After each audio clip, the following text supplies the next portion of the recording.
Welcome to Money Code Secrets. Now in this episode, we will be talking about asking for and finding the wisdom that helps you get exactly what you want in life, including wealth and success. Now Proverbs 2:2 of the NLT says, "Cry out for insight and ask for understanding." Now this is implying that you are to seek for and ask for wisdom to acquire what you want in life. Proverbs 3:16 of the JPS says, "Length of days is in her wisdom's right hand, in her left hand are riches and honor."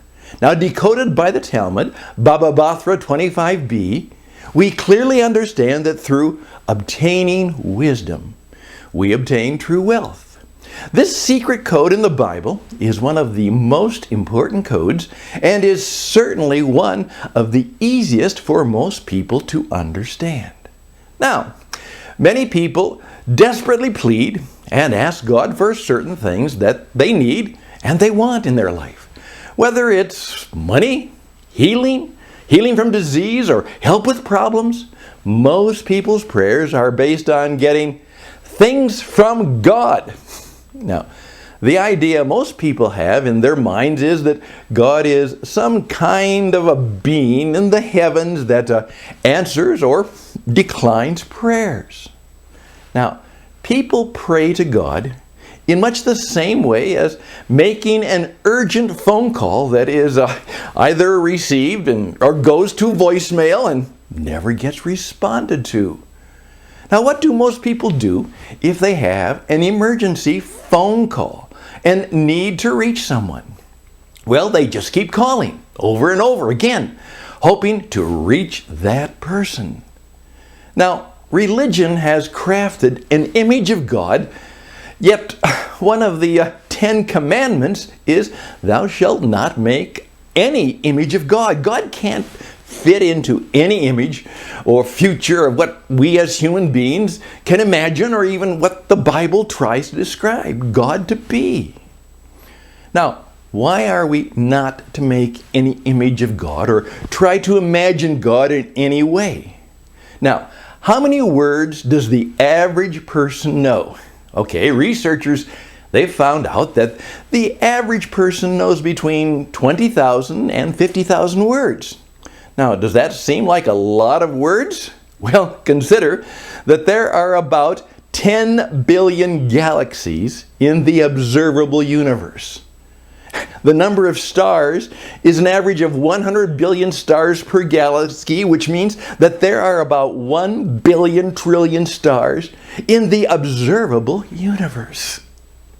Now consider that if we had a vocabulary of 100 billion words and the Bible included 100 billion words, we might be better able to describe and imagine what God is and what the universe or how it really works. Now, if we had just 10 billion words in the Bible and in our vocabulary, we might come closer to describing God.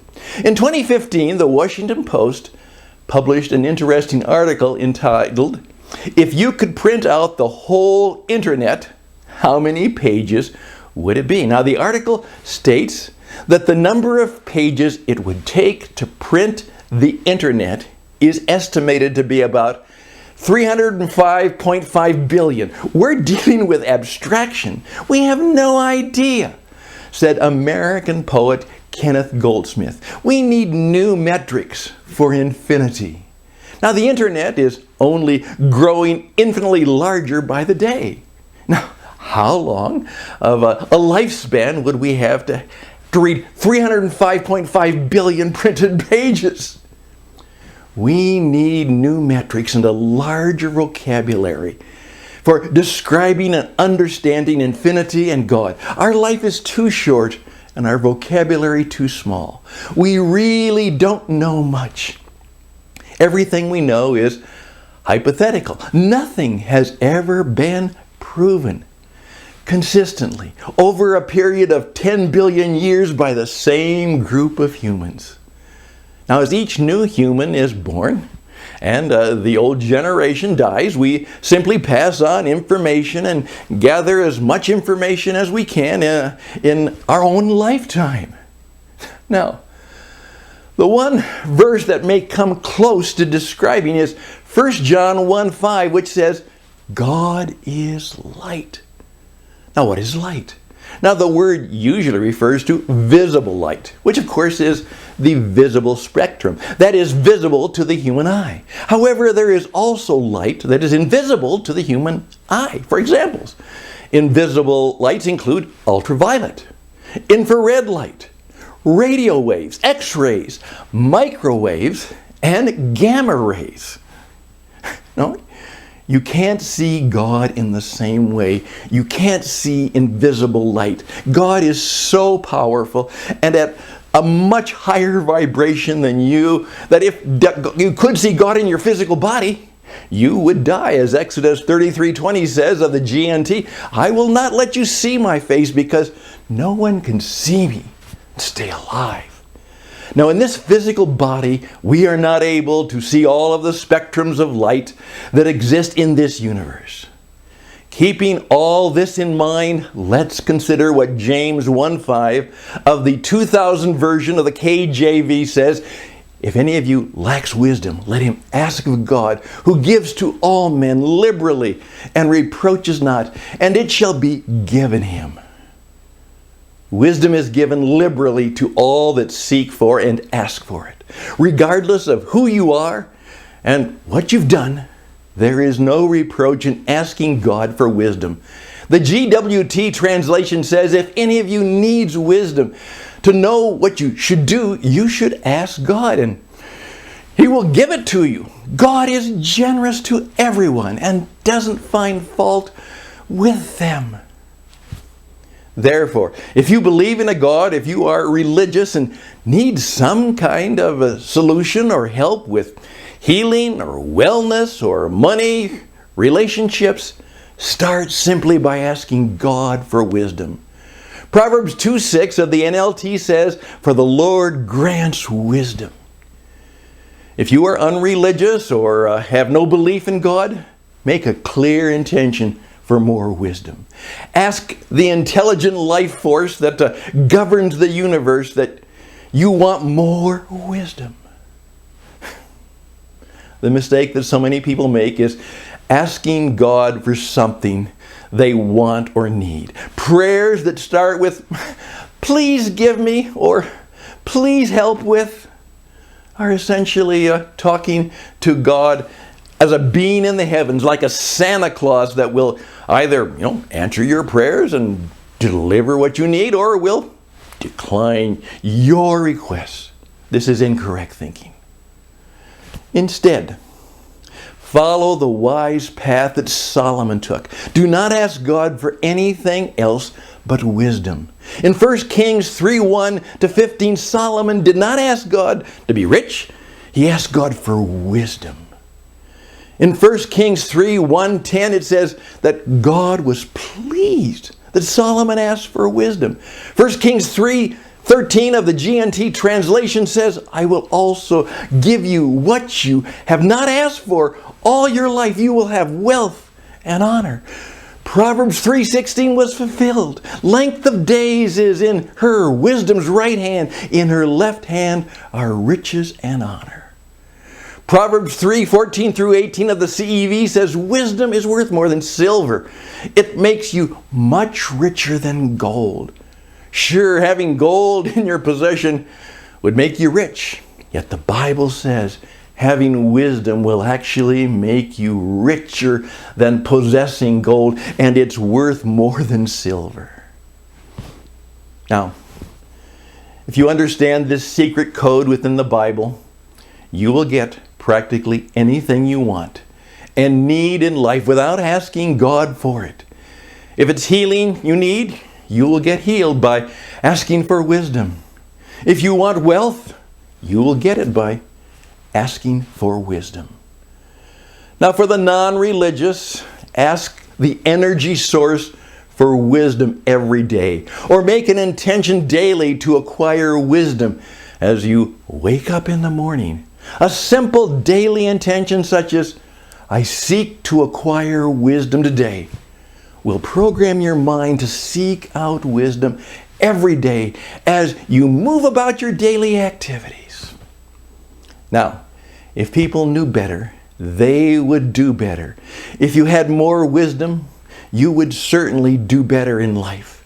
The more wisdom and understanding that you have, the greater your ability to acquire real wealth. Ezekiel 28:4 of the NLT says, with your wisdom and understanding, you have amassed great wealth. A common myth is, work hard and you will get rich. Now, there are many people who work long and hard hours, but they'll never get rich. Simply working hard is not the way to amass great wealth. Not at all. Many times we see people, particularly in poor, developing countries, working harder than any billionaire ever has. An example of this would be the millions of children and adults who work hard in factories producing consumable goods for other countries. These factory workers are some of the hardest working people in the world, and yet they earn an extremely low salary. How could they possibly become wealthy working so hard when they are earning such a low salary? That's where the value of wisdom comes in. Let's remember this. Regardless of the salary you earn, that the country you live in, or any other factors you believe are limiting you from acquiring wealth and achieving a successful life, as long as you are alive and breathing, there's still a chance available for you. Ecclesiastes 10:10 of the ESV says, if the iron is blunt and one does not sharpen the edge, he must use more strength. But wisdom helps one to succeed. Trying to chop wood with a blunt axe requires hard work. Dull axes make your work much harder. A sharpened axe makes it easy to chop wood. Still requires your work, but the sharper the axe, the easier the work is, and the faster the work can be accomplished. Abraham Lincoln wisely said, give me 6 hours to chop down a tree, and I will spend the first 4 hours sharpening the axe. Ecclesiastes 10:10 of the CEV says, if you don't sharpen your axe, it will be harder to use. If you are wise, you'll know what to do. If you're ever experienced the feeling of not knowing what to do about a situation, or knowing how you personally should go about getting wealthy, then you need to sharpen your mind by acquiring wisdom. Now, would you expect God to do anything for you if you need to sharpen your own axe? A religious person might tell you to pray. Please, God, help me so I can cut this wood. I really need this wood. A religious person would then tell you, now, wait for God to answer your prayer. A much more effective method of prayer is to ask God for wisdom on how to sharpen the axe. You could take the right form of action, such as asking someone to show you how to sharpen the axe, trying to figure it out yourself, or perhaps researching how to sharpen an axe on the internet. You could do all that. Why are certain people not wealthy? They lack the skills and wisdom to acquire wealth. They aren't taking the right actions toward their goals. Now, why are you not as wealthy as you could be? Consider humbly that maybe you lack the wisdom required to acquire wealth. Proverbs 8:12 through 17 and 18 of the NIV says, wisdom dwells together with prudence. I possess knowledge and discretion. I love those who love me, and those who seek me find me. With me are riches and honors, enduring wealth and prosperity. Now, this verse is essentially saying to seek wisdom and fall in love with learning. To those that are already wealthy, it takes loving non-judgment to understand why others aren't wealthy yet. And instead of looking down on them, you would gladly take their hand and show them the way if they are humble and willing. Don't be in a hurry to condemn, because He doesn't do what you do or think as you think or as fast. There was a time when you didn't know what you know today, said American minister Malcolm X. The secret code of Proverbs 3:16 is one of the easiest to understand. Ask for and seek wisdom, and everything you want in life you will receive without even asking God for it. Subscribe to our podcast and our YouTube channel.